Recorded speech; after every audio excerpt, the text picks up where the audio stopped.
Hello. It's been a tough month. The title is it's not a clickbait title.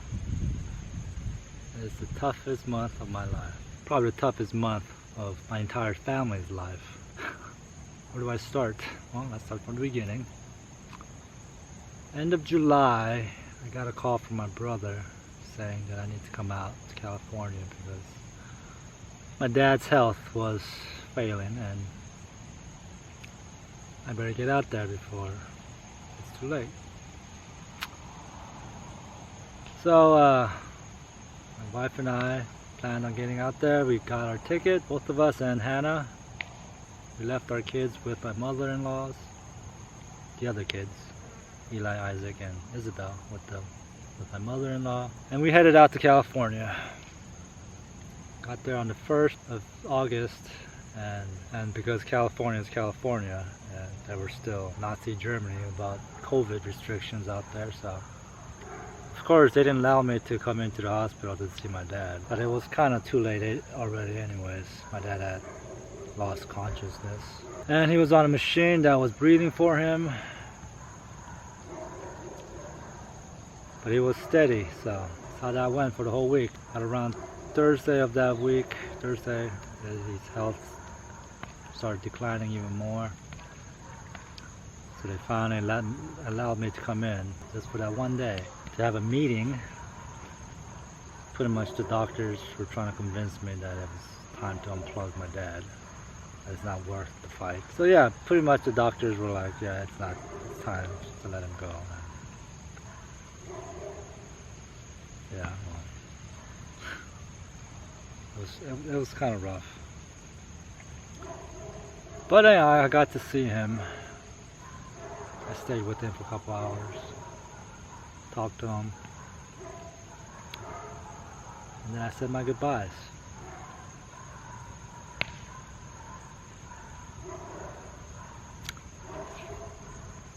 Yeah, that was, you know,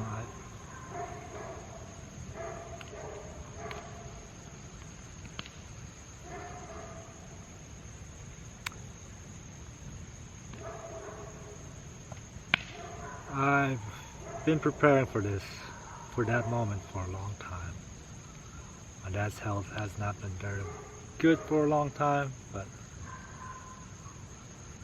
you know, it's no matter how much you think you've mentally prepared for it, man, does it hit hard.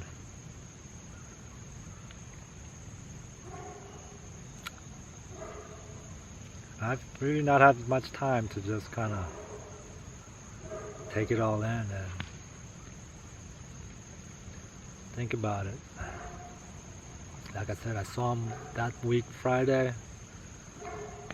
I went back home Saturday, back home, because it's, you know, life must go on. You know, it's banks and utility companies, they don't care who dies. They don't care. They want their money. So yeah, I came home on Saturday night, and then Sunday morning my mom called, let me know that Dad was gone.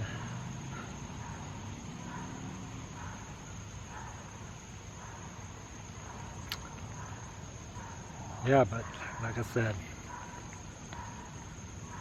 life goes on. Still need to provide for my family. So I took a day off from work, and then on Tuesday I went right back to work. Just keep my mind busy. Do what I need to do. Do what's best for my family.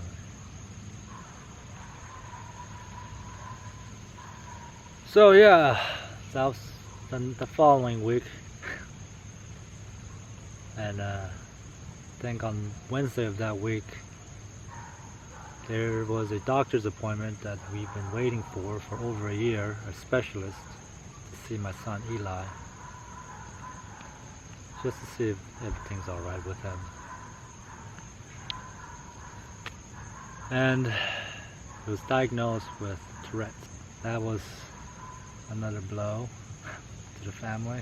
He doesn't have like that verbal Tourette's where he doesn't have control over what he says.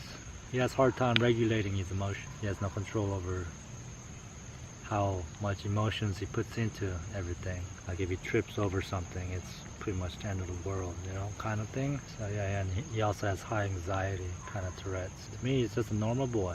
We just gotta change some of our parenting tactics a little bit.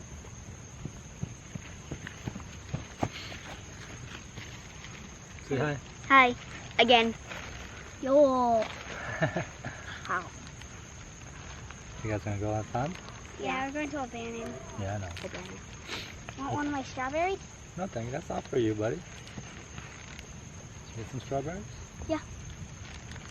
Okay, we'll have some fun, okay? Yeah, that was week 2 of August. So, you know, that whole week, I was dealing with trying to mourn my dad's passing and trying to figure out this whole Tourette's thing. My wife was devastated with the diagnosis. I was too, but I don't know, I still look at it as like, he's just a normal kid to me. And the start of week number 3 of August, let me tell you, that was a big one too. That was a real swift kick in the head while we were down. I'll show you.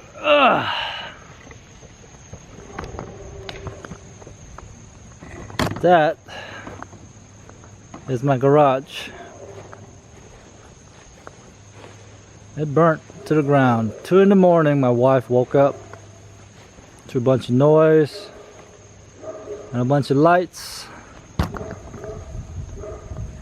And we both looked out the window and we saw just flames shooting out of the garage door. That was our van, completely burnt to a crisp. There's nothing but the frames. They've towed it away. I'll throw in a little clip of what it looked like right now. Boop.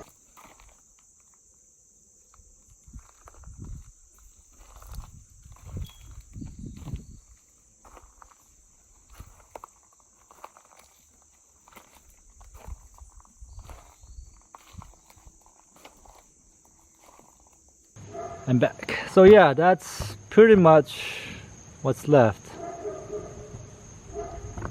My rabbits, I had 4 rabbits, 3 of them did not make it, 1 made it. I don't know where he is, but I've let him go to just have his freedom.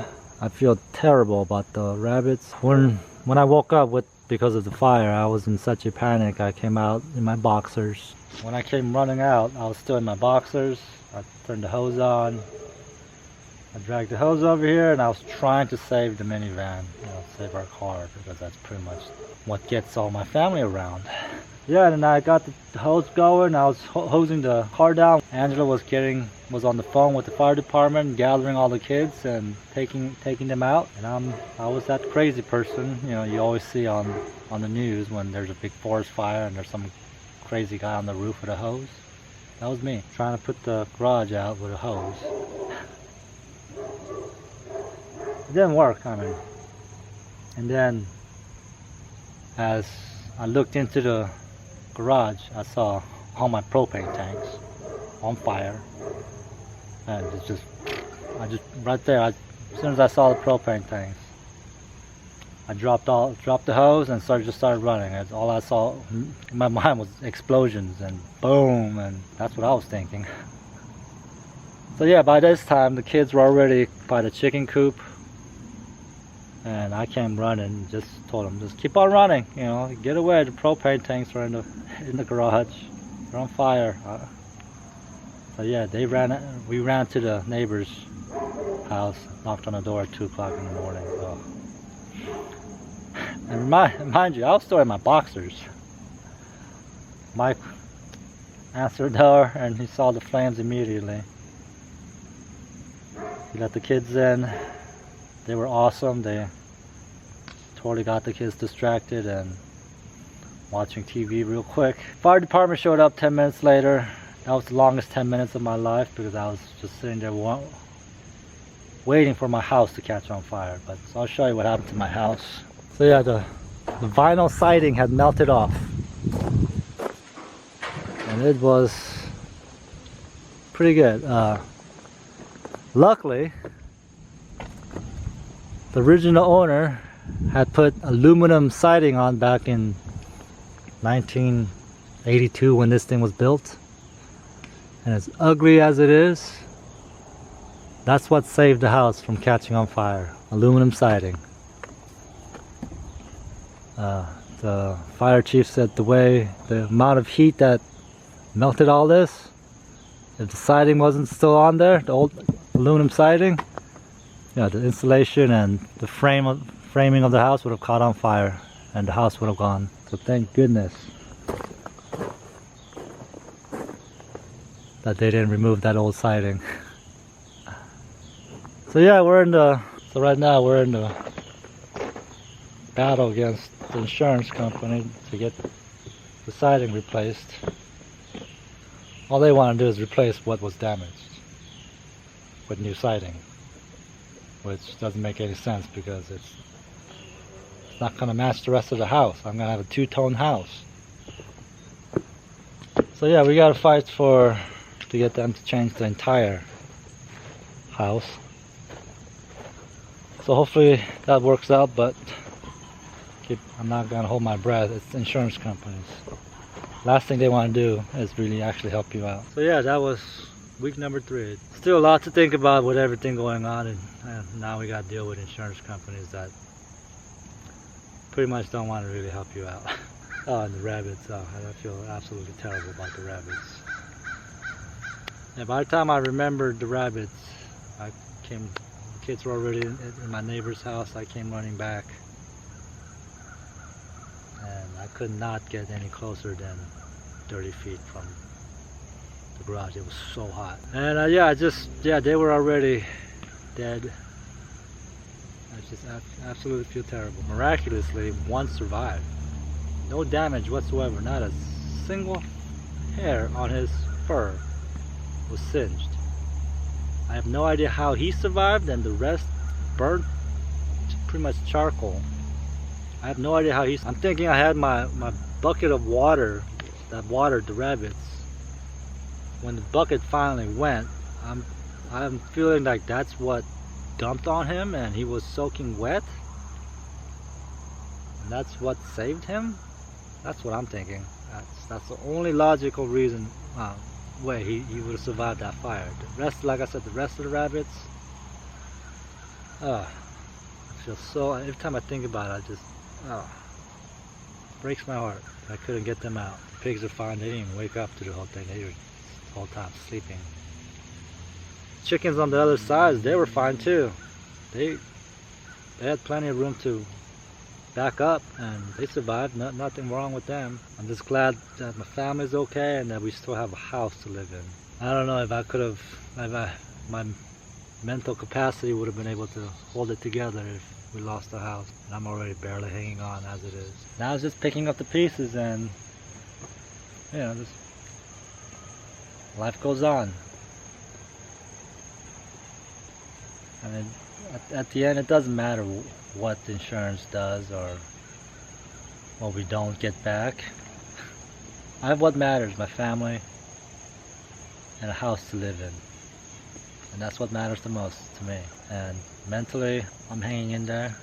I hear my dad's voice in my head all the time. Keep telling me to keep going. You gotta do what you gotta do for your family. It's been 2 weeks now since the fire, and I don't know, can you guys see those 2 little brown things right there? Those were my deep freeze. I had, as you know, I had a bunch of chicken, and the one on the right, I don't know. On that side, that was full of beef. We had just bought a quarter beef, quarter of a cow last month. 150 pounds of meat. Kinda burned away. Most of it was still there, gross. Like I said, it's been 2 weeks. You're not supposed to touch anything in there. And I can't do it. It smells so bad now. Also, it's pretty unhealthy to have that much meat just rotting away. So I've been scooping it out all day with a shovel and a bucket. And that's what these fires are right now. I've got my burn barrel going and this fire pit just going. I don't know how many pounds of meat I've burnt in here. And it's still going, so I'm just kind of watching it so I don't burn anything else down. So yeah, it's been a rough month. Rough month. August is over and nothing bad has happened in 2 weeks. Fingers crossed, knock on wood. I just hope nothing happens and things, you know, will slowly get back together. And like I said before, it doesn't matter what I get or what I don't get back from what I lost. Life goes on and we just have to pick up the pieces. I lost my entire garlic harvest. I've got 2 bulbs left in on top of my refrigerator that I brought in to use, so I'm gonna save those and start all over again in October. You know, that's something to look forward to, something to start again. So yeah, I think that's gonna be it. I don't really have the mental capacity to keep going. So if like I said, I'm gonna try to get back to my normal life, put out videos again. I think I'm just gonna try I'm gonna try 1 video a week. But if you don't hear from me again for a couple weeks, I hope you understand. I'm going through some rough times and I need some. If I can't, I can't. If I can, I will. My name is Sang. It's Growing Out a Country Homestead. Thank you for watching, and I'll see you on the next one.